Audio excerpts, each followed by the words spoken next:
Today at 6, at least 31 migrants are feared to have drowned after their boat capsized trying to cross the English Channel. It's the worst incident of its kind since the migrant crisis started in the Channel. A rescue operation is still underway. I think the people who let pay the migrants to get to your country with such bad weather, with such a rough sea, they are murderers. They are really murderers. I'm in Dover, where the authorities on both sides of the Channel had been warning it was only a matter of time before there was a tragedy out there at sea. More from Dover in a moment, and the Prime Minister is due to chair an emergency committee on the crisis. Also today, from the headquarters of BBC Scotland here in Glasgow. The First Minister of Scotland tells the BBC she will serve a full term until 2026, and she intends to press ahead with plans for an independence referendum. What will also happen and step up in earnest next year is the setting out of the substantive case for Scotland becoming independent. We have the story of a man with autism and learning disabilities held in a secure unit for 21 years because of a lack of community support. William and Kate decide they want ITV to show their carol concert following a controversial royal documentary broadcast by the BBC. And we take a view of the future of the Scottish Highlands, where the race is on to return vast areas to their natural state. Coming up on Sports Day, later in the hour on the BBC News Channel, we'll get the latest from Manchester City ahead of their Champions League match against Paris Saint-Germain.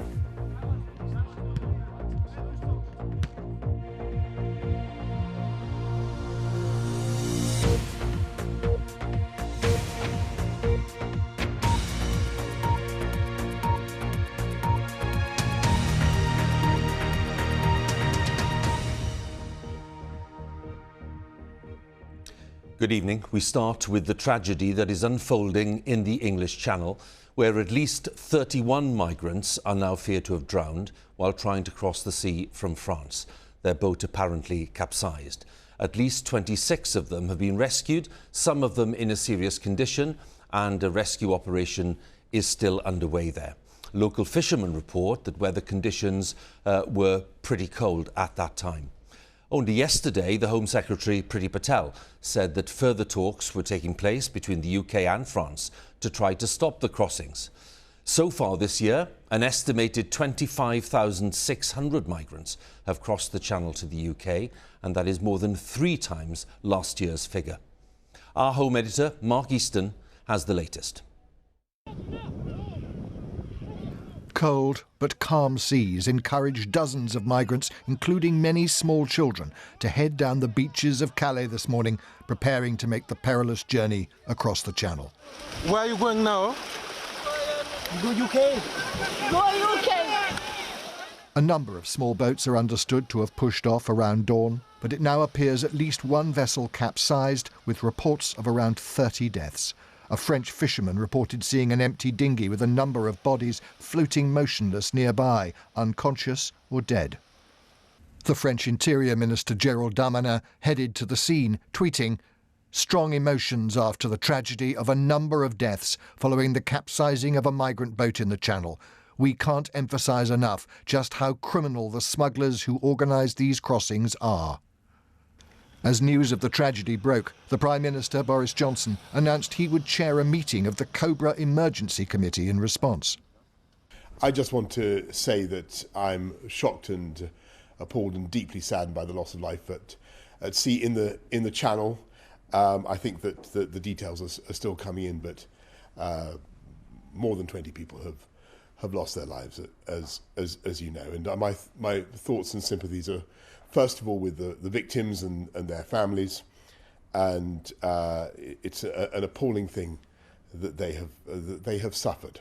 But I also want to say that this disaster underscores how dangerous it is to cross the Channel in this way.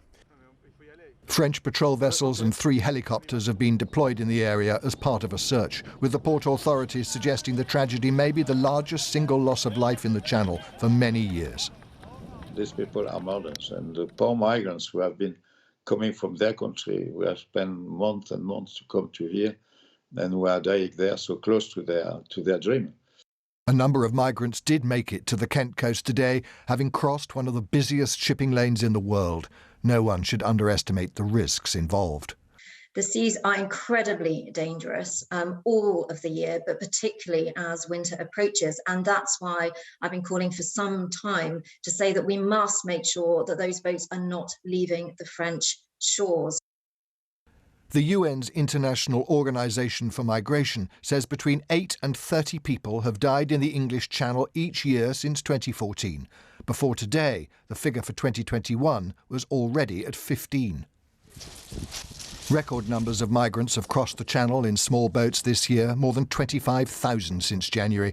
The Home Secretary promised last year to make the route unviable and put the people smugglers out of business. Today, before news of the tragedy, the Immigration Minister explained why the numbers were still so high. Well, we obviously have challenges. We have a system that is based on outdated legislation, much of which dates from the late 90s, which we are now looking to change. We've got the Nationality and Borders Bill due to come back to the House of Commons for its report stage and third reading imminently. And that's where we're really looking to make changes, to make a difference, and of course work with our European neighbours, particularly France, to get a grip on this, because this isn't helping any European state. We've only got to look at the situation on the Belarusian-Polish border. The search has continued into the night, with French emergency services continuing to look for any more victims and support the survivors. A grim end to a grim day. Mark Easton, BBC News. Mark Easton's report there. Let's go live to Dover and talk to our correspondent there, Simon Jones. Simon, what's the latest information you've been given on the state of this operation, and indeed the latest information the authorities have been sharing about what happened? Well, we're being told that more than 30 people have died. The search operation is continuing. A confusing picture, because when these boats take to the water, they are often overloaded. There's not entirely clear who exactly is on board. So the searches will continue. But at this time of the year, the sea is very cold. So chances of finding any survivors, well, that remains pretty small. Now, the authorities on both sides of the Channel have repeatedly warned it was only a matter of time before there was a tragedy at sea. That has now happened. I think Home Office officials were expecting numbers to fall quite dramatically as we went into autumn, as they have done in previous years. But it's now clear this is an all-year-round operation because it is so lucrative for the people smugglers organising the crossings. Recently, a boat was found on the Channel with 88 people on board. If each paid around £3,000 to get on board, that would have made the smugglers £250,000 from that single boat. Simon, many thanks again for the update there. Simon Jones, our correspondent on that tragedy in the Channel. He was live there in Dover. We'll have more on that story for you before the end of the programme. Let's move on to some of the day's other news, because here in Scotland, the First Minister has told the BBC today that she will present legislation to the Scottish Parliament, paving the way to a possible referendum on independence. Nicola Sturgeon said she was committed to trying to hold a vote by the end of 2023, and that work had already started on setting out what an independent Scotland would look like. But a referendum can't take place without approval from Westminster. The First Minister also dismissed rumours about her future, declaring that she would serve a full term until 2026. She was speaking to our political editor, Laura Kuensberg. The view from the top, from the desk of a politician who wants to stay there. Nicola Sturgeon was already in charge before Brexit, before Boris Johnson in Number 10, and certainly before a world emergency she's still grappling with now. We are in a position in Scotland right now, and I say this with some trepidation because we know how unpredictable this virus still is. Cases have stabilised, they are actually slightly declining. The position, though, remains very precarious. I know a lot of Scots are wondering why people can go to nightclubs but they can't go and see their kids in a nativity play. There is no 100% perfect logic to this. There are governments everywhere, and some governments across Europe right now are faced again with some of the most invidious decisions. And those difficult decisions are still around, but the end of the pandemic is also important to you for political reasons. You would like to move to another referendum on independence after the pandemic. Now, what is after the pandemic? How do you define that? As we come out of the acute phase of this pandemic, then recovery from the pandemic does bring very much to the fore and into focus what kind of powers a government has, what ability people in Scotland have to choose the direction of the country. For many of your supporters who see independence as an urgent question, as something they really, really want to happen as soon as it's possible. I want it to happen as soon as it's possible. Well, but you can't tell them when. And just be straight about that. You can't tell them when. Laura, there's a reason I can't tell them. My duty, the duty of any leader in any country right now, is to navigate our way through this pandemic. Have you got some paper? Yet the exact timetable of another vote's hazy. Despite her undoubted dominance, polls suggest enthusiasm for independence is waning. Right. And doubts about her own future have crept into the political conversation. When it comes to the question of independence, isn't the truth of it, you're a bit stuck? I mean, the country is pretty stubbornly divided, pretty much 50-50 on this. Polling suggests the enthusiasm for independence has actually faded. No, it doesn't. But it has fallen back. The average over the last 6 months is the 3% gap. It's always roughly 50-50. Occasionally, the polls are slightly above 50%. Occasionally now they're slightly below 50%. But do you ever worry that you've missed the moment? No. No. A lot of people are wondering if your mind has been turning to your own future. Will you guarantee you'll lead your party at the next Holyrood election? I will fulfil the mandate I've been given to to govern as First Minister for this term of the Scottish Parliament. I'll set out my intentions. Look, And beyond that?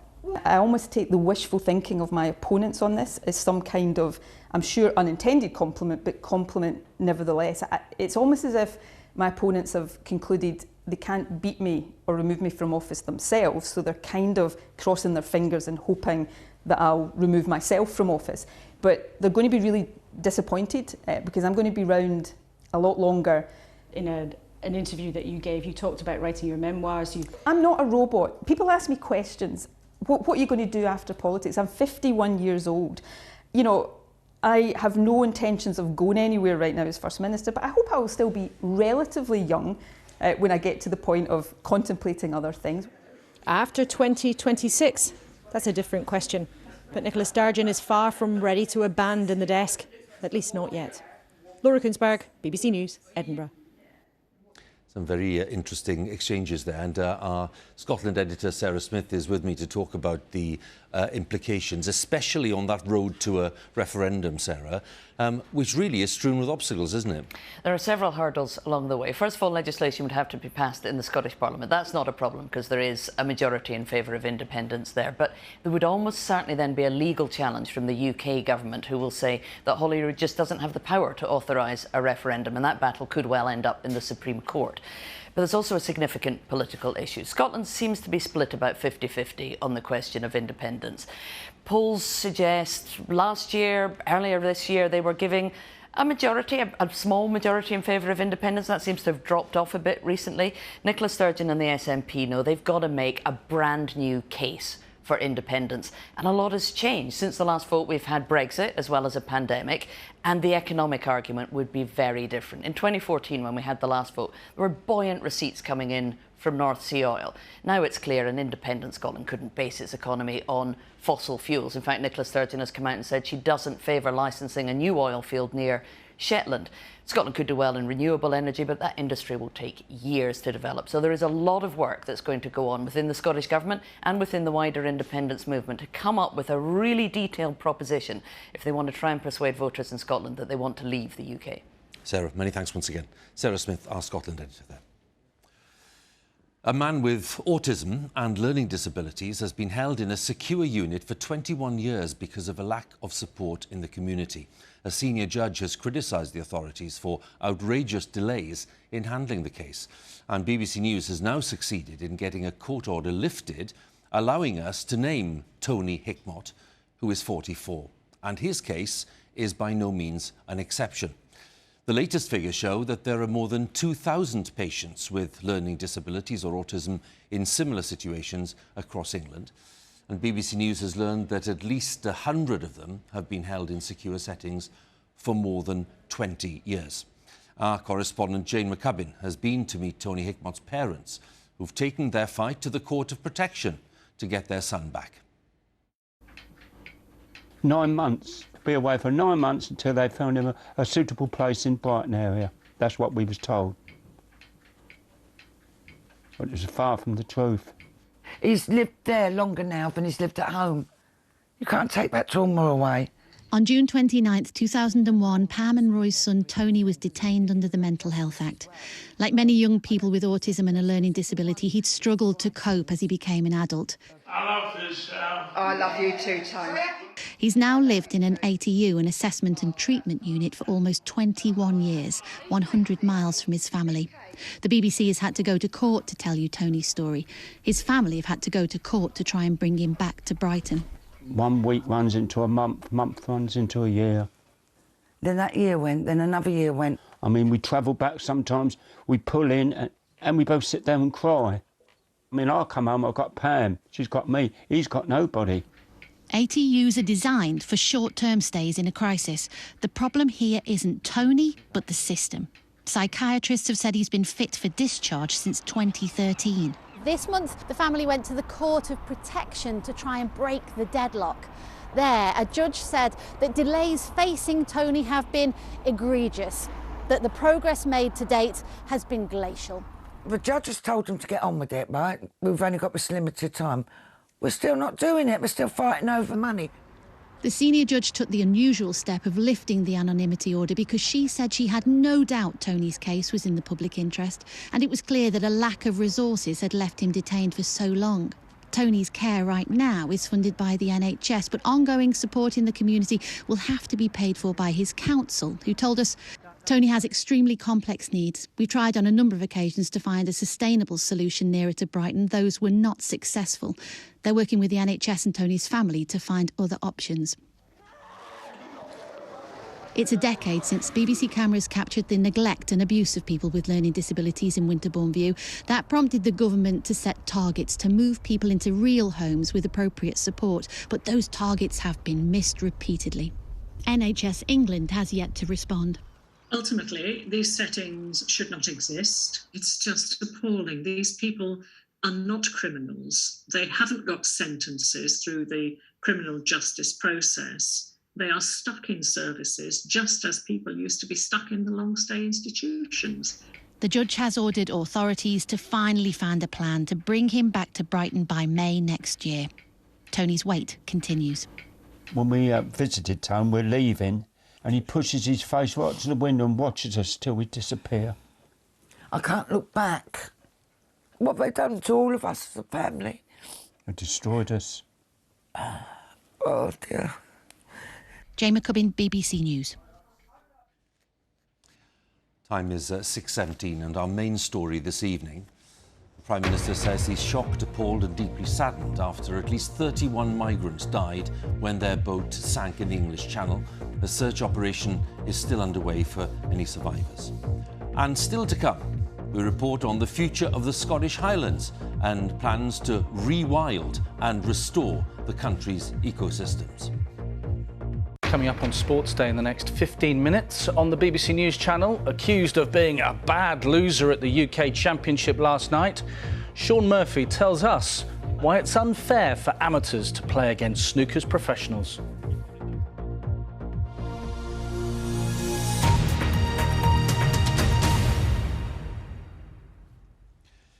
Now, the Duke and Duchess of Cambridge have chosen ITV rather than the BBC to broadcast a special Christmas carol concert. The choice was apparently made after the BBC broadcast a controversial documentary on royal life. First part of The Princes and the Press was shown on Monday and led to the BBC being criticised by the royal households for giving credibility to what they called overblown and unfounded claims. Our royal correspondent, Nicholas Witchell, has more details. It was billed as an examination of the relationship between the princes and the press. It's resulted in a sharp falling out between one prince in particular and the BBC. To understand why, we need to go back to another BBC programme, the Panorama interview with Diana, Princess of Wales. In a report earlier this year, the BBC's handling of the whole matter was strongly criticised. The anger of Diana's eldest son, William, was palpable.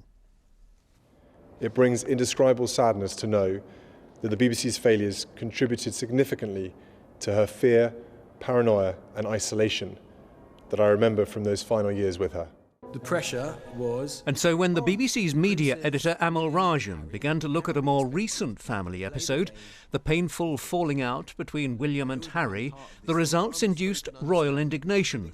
In particular, the hints, so far unsubstantiated, that royal officials may have leaked unflattering stories about Harry and his wife Meghan to the press. In a joint statement at the end of Monday's first episode of the programme, Buckingham Palace, Clarence House and Kensington Palace said, "Too often it is overblown and unfounded claims from unnamed sources that are presented as facts, and it is disappointing when anyone, including the BBC, gives them credibility." Today, as the Duchess of Cambridge visited a school in North London, the royals removed from the BBC the right to transmit a Christmas concert, which the Duchess will introduce from Westminster Abbey. The BBC will make the programme, but now ITV will broadcast it. The BBC's chairman, Richard Sharp, was asked about the row over a conference video link. We have tremendous respect for all aspects of the royal family in all that they undertake and do. One thing we can say, the circumstances which lie behind the breach between the brothers remain painful to all concerned. Nicholas Witchell, BBC News. Let's have a look then at the latest situation on the pandemic in the UK with the latest government figures. And they show there were more than 43,500 new infections recorded in the latest 24-hour period. That's 5,000 cases more than last Wednesday. On average, there were 43,296 new cases reported per day in the past week. 149 deaths were recorded. That's of people who died within 28 days of a positive COVID test. On average, in the past week, 132 COVID-related deaths were recorded every day. And if we look at vaccinations, more than 16 million people have now had their booster injection, which is more than 27% of the population aged over 12. Now, Gwent Police has apologised to 2 female officers over its handling of allegations of domestic abuse made by them against a male colleague. That colleague resigned from the force before the hearing into his misconduct took place. Our special correspondent, Lucy Manning, has been speaking to one of the female officers involved. Both have been paid compensation by the force. Abusive, violent, controlling, and a police constable. It has taken years for the women to get an apology. I wouldn't be dramatic in saying this destroyed my career. Jodie isn't her real name, but she is a Gwent police officer. Her complaints nearly a decade ago about the abusive behaviour of her ex-boyfriend, PC Clark Joslin, were ignored. He then went on to do the same to another officer. He denied the allegations, but was found guilty of gross misconduct. We just felt like we were being ignored. But I think for them to actually give an apology shows it just shows us that they finally listened after all these years. Gwent accused of ignoring the warnings about their own officer. What I found hard was I was a response officer at the time and I was dealing with things that were not as serious as what I was going through. Yet I was arresting people, I was preparing files. But when it came to myself, nothing was being done. Gwent offered a public and private apology. What have you said to these officers who you let down? I've had the opportunity to apologise. I've had the opportunity to be able to acknowledge the fact that it shouldn't have taken as long as it did, and have the opportunity to be able to understand from their point of view how we go about putting this right for the future. More than 150 women nationally have come forward as part of a super complaint reporting domestic abuse carried out by police officers. Is what has happened particular to Gwent, or do you think it's a systemic issue? I think this is absolutely a systemic issue. It's about the culture of policing. It's about the lack of procedures in place to ensure independent investigations where things go wrong, where officers are accused of abusing their position. PC Joslin used to referee boxing matches, but even after Jodie's fight for an apology from Gwent, she felt the police disciplinary system had still let her down. When he knew that he was going to be found guilty of gross misconduct, he actually resigned. He had the last element of control there. I think if somebody has been investigated for gross misconduct, they should definitely not be allowed to resign. They're walking away then. Even a police officer can feel the police doesn't protect them. Lucy Manning, BBC News. Now, as I mentioned earlier, today's BBC News at 6 is brought to you from Glasgow, from the headquarters of the BBC in Scotland. This is Pacific Quay, this rather impressive building. It opened in 2007. It's home to BBC Scotland's television, radio and online services, covering all aspects of national life in Scotland. Now, one of those crucial aspects is the future of the Scottish Highlands.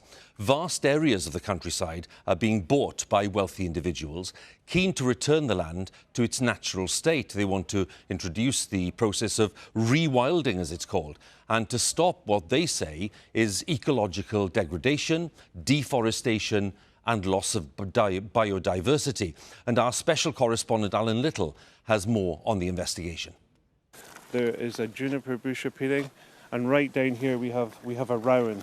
It's got its orange autumnal colours on it there. Across hundreds of thousands of acres, some of Scotland's landowners are changing the way they use land. This is Glenfeshie, where most of the deer have been culled. Do that, and tree and other plant life comes back naturally. Habitats and ecosystems lost to grazing for centuries are reseeding. Insects, birds and mammals should follow. None of this is planted, this is all natural regeneration. That's why we have a 200-year vision. To get this whole debate away from the here and the now, me and you, them and us, it's a 200-year vision. We're not going to be here. This is for future generations. The aim is to undo the ecological degradation inflicted by previous generations. The Victorians romanticised this land as wild and unspoilt, but they turned much of Scotland into shooting estates. Deer for stalking laid waste to native plant and tree life. My own grandfather was a gamekeeper on a lowland estate from the 1930s to the 1970s, and this is the game book from the estate. It's a meticulous record of every shoot that took place, and it begins in 1847, just at the period when the Victorians were turning so much of Scotland over to blood sport estates.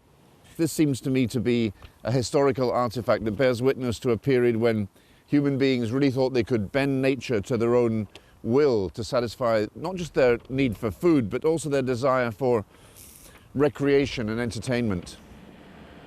In an age of climate crisis, can the grouse moor survive? Estate managers say their land is a carbon sink where the peatland, if managed properly, locks huge quantities of carbon in the ground. This idea that nothing else happens apart from grouse shooting on grouse moors is just not true. You know, what you see is a balanced approach to managing the landscape so that you can give the best possible chance for a wild bird to thrive. And it's only the surplus which are shot.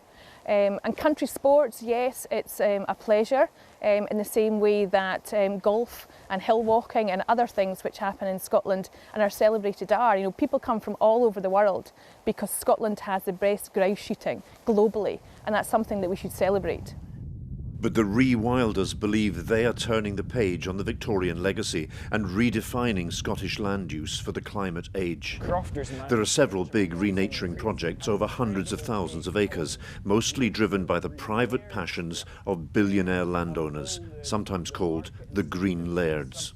We know these landscapes are socially unjust because of the concentration of land ownership, the land inequality. So I see a lot of the landlord-driven, the green laird-driven restoration and rewilding projects as only really dealing with a small part of the problem in these landscapes. I want to see environmental restoration that also deals with the social justice issues of these landscapes. But for now, just as in the Victorian age, it is private landlords with the power of their private wealth who are reimagining the Scottish landscape in our day. Alan Little, BBC News in the Highlands. The ongoing debate there about the future of the magnificent Highlands. That was Alan Little reporting. It's time for a look at today's weather. Let's join Matt. Hi, Matt. Hi there, Hugh. Good evening to you. Some pretty wild weather on the way to Scotland and across the rest of the UK later this week. Cold air with it, already in place across Scotland in the northwest this afternoon. And that cold air is pushing its way southwards for all through the next 24 hours. It's going to bring with it a big noticeable chill tomorrow across the country, and it'll be preceded tonight by an area of cloud, rain and drizzle across southern parts of England and Wales. Winds light across some southern areas, but some very strong winds to go with frequent showers in the north of Scotland. In between those two, though, with some clear skies, chance of some frost around tomorrow and a bit of a wind chill to get your morning commute underway. Early cloud and drizzle towards the English Channel in the southeast first thing, but for most tomorrow, looking at a dry and sunny day. Exceptions being around some of the coast, where we see some showers, some of those pushing down through eastern coast of England in particular, and showers will be wintry across the northern half of Scotland. That will turn to something a little bit wetter later in the day. A cold day, as I said, for all, but there will be more sunshine around than today. Now, as you go through Thursday night and into Friday, we start to see weather turn that bit wilder. This weather system, initially the temperatures rise. So what we see first thing on Friday, areas of rain pushing its way southwards and eastwards on a very blustery wind. Later on, though, the winds will strengthen further. The air turns colder. The showers we see will turn increasingly to sleet and snow. Through Friday night, we'll see blizzards across Scotland. Some of the strongest winds on the western edge of this low pressure system. Northern and western areas could see winds gust 60, maybe 70 miles an hour. So through Friday night, it will be particularly wild. That will last its way into Saturday. And as colder air sticks in, we're going to see rain, sleet and snow across parts of the country, and a discernible wind chill as well. Temperatures made to feel below freezing. Huw. Matt, many thanks again, Matt, there with the weather for us. A little more on our main story, which is that tragedy in the English Channel. At least 31 migrants feared to have drowned after their boat capsized trying to cross the sea over to the UK. Let's talk to our political editor, Laura Kuenssberg. Laura, the Prime Minister earlier was saying that clearly sympathy was with the victims and families, but that it underlined yet again the danger of crossing. It is a very, very sensitive issue for the government. Yes, Huw, and the political alarm has been ringing about this for some weeks, louder and louder and louder. And I think you could see both the Prime Minister's frustration, but also that Downing Street is appalled by what has happened. And Boris Johnson using very strong language tonight, saying that the people smugglers are literally trying to get away with murder. But the government has been grappling with how to try to fix this problem. The opposition party saying tonight there have to be safe and legal routes for people who want to come to the UK. Downing Street repeating again its request to France to try to conduct joint patrols across the Channel to try to ease this problem. But of course, relationships with France are tricky right now. That's been an issue in various different ways in the last couple of months. And the real feature of what is a modern horror is this is not a problem that any one politician or any one country can solve on its own. Indeed, Laura. Many thanks again. Laura Kuenssberg there for us with some latest thoughts. We'll have more for you, of course, at 10 on the tragedy in the Channel. More too from Glasgow on what the First Minister has been saying here in Scotland today. Now on BBC One, we join our news teams where you are. Bye for now.